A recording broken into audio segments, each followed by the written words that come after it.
नमस्कार, सी न्यूज़ भारत में आप सभी का एक बार फिर से स्वागत है। अपराधी पक्ष के लोग कानूनी कार्रवाई से बचने के लिए धर्म का नाम लेकर लोगों को उनके सहयोग में खड़ा करना चाहते हैं, जबकि मामला व्यक्तिगत झगड़े का है। लेकिन अपराधियों पर कार्रवाई ना हो और उसके लिए विशेष पक्ष के लोगों द्वारा ज्ञापन दिया गया और बाजार बंद रखने की चेतावनी भी दी जा रही है। बाजार बंद की धमकी से कस्बे का माहौल ना बिगड़े और अपराधियों पर पुलिस का शिकंजा कसा जा सके, इसके लिए मुस्लिम समाज के लोगों ने आज थाना प्रभारी को ज्ञापन सौंपते हुए अपराधियों को पकड़ने की मांग रख दी है। आपको बता दें कि 28 अक्टूबर को तलेन निवासी मुस्लिम मल समाज ने बच्चों के नदी पर नहाने की बात पर कहासुनी के बाद दूसरे पक्ष के लोग षड्यंत्रपूर्ण योजनाबद्ध तरीके से अपने घर के सामने खड़े मुस्लिम महिलाओं और बच्चों पर टूट पड़े। लगातार लट से पिटाई करने पर लगभग 7 महिलाओं और एक बच्चे को चोट आई, जिसमें एक महिला को फ्रैक्चर भी हुआ था। तो एक ही 60 साल का बुजुर्ग भी गंभीर रूप से घायल हो गया, जिसको तुरंत सीहोर के शासकीय अस्पताल में भर्ती कराया गया, जहां उसका इलाज जारी है। थाना प्रभारी ने तत्काल मोर्चा संभालते हुए रिपोर्ट दर्ज कराने गए फरियादी की तहरीर पर सिर्फ 2 लोगों पर मामूली धाराओं में मामला दर्ज किया है, जबकि सीसीटीवी में साफ देखा जा सकता है कि किस तरीके से अपराधी आए और महिलाओं बच्चों पर हमला किया। और मामला अन्य धाराओं में वह लगभग सभी लोगों पर दर्ज होना चाहिए था, लेकिन राजनीतिक दबाव के चलते ऐसा नहीं हुआ। आप भी देखिए ये कहानी फरियादी की जुबानी। सही है साहब, बिल्कुल राइट है। जो बात हम बोल रहे हैं वो सब सही है। जो इन्होंने आरोप लगा ये झूठे हैं, सही है? सही है साहब, ये झूठे। आप यहाँ पे कितने सालों से रह रहे हैं? साहब हमें यहाँ कम से कम 30 साल हो गए साहब। 30 साल हो गए। जो आपके ऊपर आरोप लगा रहा है, आपको रोमी मुसलमान बतला रहे हैं, आपको यहाँ का रहवासी नहीं बतला रहे हैं, तो इसकी कहीं ना कहीं वजह क्या है? उसकी वजह साहब ये कि हमें यहाँ से तलेन से भगाना चाहते हैं ये लोग। अच्छा, भगाना चाहते हैं, तो आप पे दबाव बनाया जा रहा है? दबाव डाल रहे साहब ये लोग कि तुम तलेन से खाली हो, यहाँ से आपके मकानों से भागो यहाँ से। किस तरह का दबाव बना रहा है ये आप पे? इस तरह के दबाव डाल रहे कि अगर आपने 5 दिन के अंदर अगर आपके मकान खाली नहीं करे तो तुम्हें जान से मारा जाएगा। अच्छा, और ये जो आप भाई मकान में जो रह रहे जिस हो, मकान ये में किसका हम मकान है? जो मकान में हम रह रहे हैं साहब, उस मकान वाले को भी धमकी दे रहे कि आपको उनको निकाली जाए। क्या कह रहा हूँ मकान वाले से? उसको भी धमकी दे रहे हैं साहब कि जो लोग यहाँ रह रहे हैं, तुम्हारे पास जो किराए से मकान में रह रहे हैं, उनको सबको निकाले जाए यहाँ से। आप यहाँ जो 30 सालों से रह रहे हैं, आपके पास इसका प्रूफ क्या है? हमारे पास हमारी आईडी है, आधार कार्ड है, वोटर कार्ड है, सब है साहब। हमारे का आईडी वोटर कार्ड सब आपके पास? सब है साहब हमारे पास, सबके पास है? सबके कहने साहब। दिखाइए इनको सबका। देखो साहब, देखो साहब, ये देखो।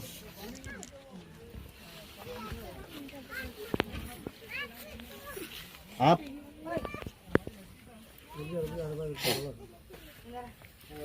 आपको कहाँ लगी?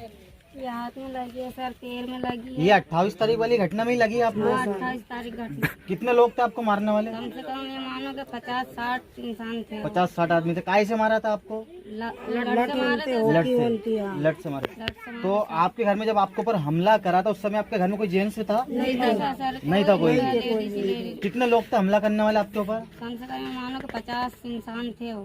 तो जो है आपकी लड़ाई हुई थी छोटी सी, किसके कारण हुई थी लड़ाई? हाँ, बच्चे के कारण।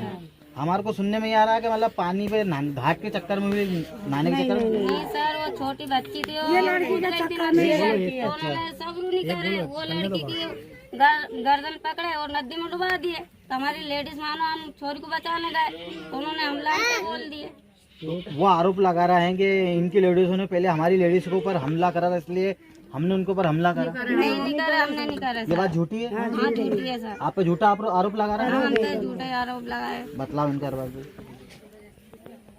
ये सब आपके बच्चे हैं? हाँ, हमारे बच्चे हैं सब। आप काम काज क्या करते हो? ये मांगने काम करते हैं। दाढ़ की करते हो, मांगने का काम? अच्छा है। उस सिलसिले में अंजुमन कमेटी के सदर जनाब यूना भाई मेऊ से कुछ चर्चा करेंगे। 28 तारीख की घटना थी। 28 तारीख के दिन कुछ महिला और बच्चों के साथ कुछ यादव समाज के और अन्य समाज के लोगों ने मारपीट की थी, जिसमें बच्चे थे। 8 साल का एक बच्चा था और महिलाएं थी, जेंट्स कोई नहीं था। एक 8 महीने की बच्ची भी थी, उसको चोट आई। उसके खिलाफ जो है उचित कार्रवाई नहीं की गई है। जिस समय घटना हुई थी उस समय आप थाने पे गए थे, तो टीआई महोदय के द्वारा क्या कार्रवाई करी थी और क्या आश्वासन दिया था आपको? टीआई महोदय द्वारा 2 लोगों के खिलाफ नाम दर्ज कंप्लेंट FIR कर ली थी। बाकी अन्य लोगों को उनकी जांच करके कायमी की जाएगी। 35 लोगों का नाम दर्ज, जो सीसीटीवी पूरी घटना जो सीसीटीवी कैमरे में कैद हुई है उसमें से 35 लोगों के नाम अपनों ने तलेन टीआई साहब को दिए थे। तो उसके बाद जो अपन ने फोटेज के आधार पर कार्रवाई के लिए आवेदन लेके गए थे अपन, उस सिलसिले में टीआई साहब ने क्या बोला था आपसे? आप गए थे उस समय? उसमें जांच कर कार्रवाई करने की बात कही है टीआई महोदय ने कि हम जांच कर कार्रवाई करेंगे। जो घटना सीसीटीवी कैमरे में कैद है, जो लोग सीसीटीवी में आए उन सबके खिलाफ कार्रवाई करेंगे। इस घटना को कितने रोज हो चुके हैं? ये घटना 28 तारीख की है, लगभग 8-10 दिन हो गए हैं, 10-11 दिन हो चुके हैं। वीडियो फोटोज में किसी की पहचान हुई आरोपी की? 35 लोगों की पहचान हो गई जो वीडियो में हैं, और वो पूरी सीडी बना के अपन ने थाने पे दे दी है। अभी कल मुझे जानकारी मिली थी कि कुछ लोगों के द्वारा शांति भंग करने के द्वारा अफवाह फैलाई जा रही है और एक झूठा आवेदन दिया है तहसीलदार महोदय और थाने टीआई साहब महोदय को। तो हाँ, क्या बोलेंगे आप? कुछ लोगों ने गांव का माहौल ख़राब करने के एतबार से झूठा ज्ञापन दिया है, झूठे बिलेम उसमें करे हैं, झूठी शिकायतें जो है नायब तहसीलदार और टीआई महोदय के सामने उन्होंने बताई है, जो कि 100% झूठी, एक भी उसमें से कोई सही घटना नहीं है। उनके पास कुछ प्रूफ है? उनके पास कोई प्रूफ नहीं है। कुछ रोंगिया मुसलमान भी उनने बता दिए जिसका उनके पास कोई प्रूफ नहीं है। यहाँ मुसलमान 30-35 साल से तलेन में रह रहे हैं जिनको उनने रोंगिया मुसलमान बता दिया है, और पत्थर फेंकने की और मांस फेंकने की घटनाएं उनने झूठी शिकायत, इस टाइप की झूठी शिकायत उनने करी है। जिन फरियादियों को रोंगिया मुसलमान बतलाया है उनके पास कुछ डॉक्यूमेंट? उनके पास आधार कार्ड, समग्र आईडी, गरीबी रेखा की पर्ची, ये वोटर कार्ड, सारे ही डॉक्यूमेंट हैं जो कि अपन ने टीआई साहब और नायब साहब को एक कापी उनकी दे दी है थाने पे और तप्पे में। उनकी तरफ से एक झूठा आरोप भी लगाया था कि जो मदरसे में कैमरे लगे हुए हैं वो गलत का उपयोग हो रहा। सीसीटीवी कैमरे जो लगे हुए हैं वो सुरक्षा की दृष्टि से सीसीटीवी कैमरे लगे हुए हैं, किसी भी टाइप से कोई गलत उपयोग नहीं हो रहा है, ये सरासर झूठ है। अच्छा, आप एसपी साहब और डॉक्टर मोहन यादव को क्या कहना चाहते हैं इस बारे में, इस सिलसिले में? ये पूरी हम एसपी महोदय से और प्रशासन से निवेदन करना चाहते हैं कि जो भी घटना घटी है पूरी सीसीटीवी में कैद है, उन मुलजिमों पे कड़ी से कड़ी कार्रवाई करी जाए, उसकी पूरी जांच करी जाए, और जितने लोग उसमें मुलजिम हैं उन सब पे कड़ी से कड़ी कार्रवाई करी जाए। कम से कम इस घटना को 10 से 12 दिन बीत गए हैं, पर उसके बाद भी कुछ कार्रवाई नहीं हो रही है। एसपी साहब, डीआईजी साहब, आईजी साहब, डॉक्टर मोहन यादव को आप क्या कहना चाहते हैं कि इस पर जल्द से जल्द कार्रवाई हो? कितने दिनों में हो? जल्द से जल्द कार्रवाई हो, 2-4 दिन में कार्रवाई हो, ताकि यहाँ के लोगों को संतुष्टि हो। जो फरियादी पक्ष है वो असंतुष्ट हैं, उन्हें संतुष्टि मिले, ऐसा निवेदन करना चाहते हैं हम एसपी महोदय से और प्रशासन से, डॉक्टर मोहन यादव जी से।